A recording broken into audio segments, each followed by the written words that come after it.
ബദൽ സംവിധാനം കാണാതെ സർവീസ് റോഡ് പൊളിച്ചിട്ടത് മന്ദലാംകുന്ന് മേഖലയിലെ പ്രദേശവാസികൾക്ക് യാത്രാക്ലേശം സൃഷ്ടിക്കുന്നു.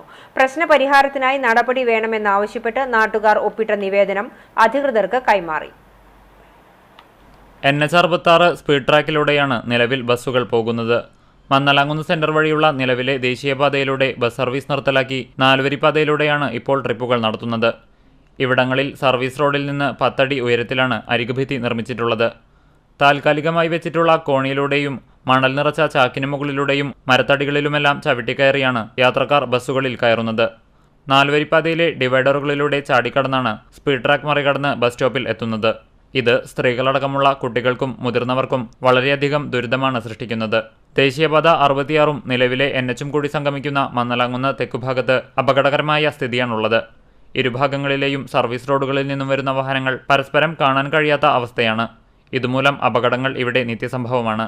വാഹനാധിക്യമുള്ള തിരക്കുപിടിച്ച ദേശീയപാത 66 മറികടന്നു വേണം ഒരു സർവീസ് റോഡിൽ നിന്നും മറുവശത്തെ സർവീസ് റോഡിലേക്ക് പ്രവേശിക്കാൻ. ഇതിനാൽ ഇവിടെ അപകടങ്ങൾക്ക് വളരെ സാധ്യത കൂടുതലാണ്.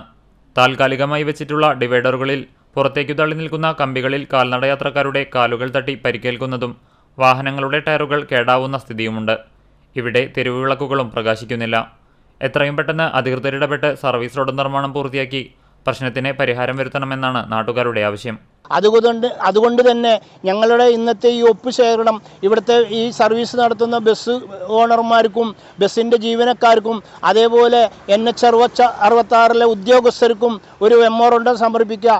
പഴയ NH10 തന്നെ റോഡ് മാറ്റണം, ബസ് സർവീസുകൾ മാറ്റണമെന്നും ആവശ്യപ്പെട്ടുകൊണ്ടാണ് ഞങ്ങൾ ഇന്ന് ഇങ്ങനെ ഒരു മെമ്മോറണ്ടം ഇവിടെ നടത്തുന്നത്.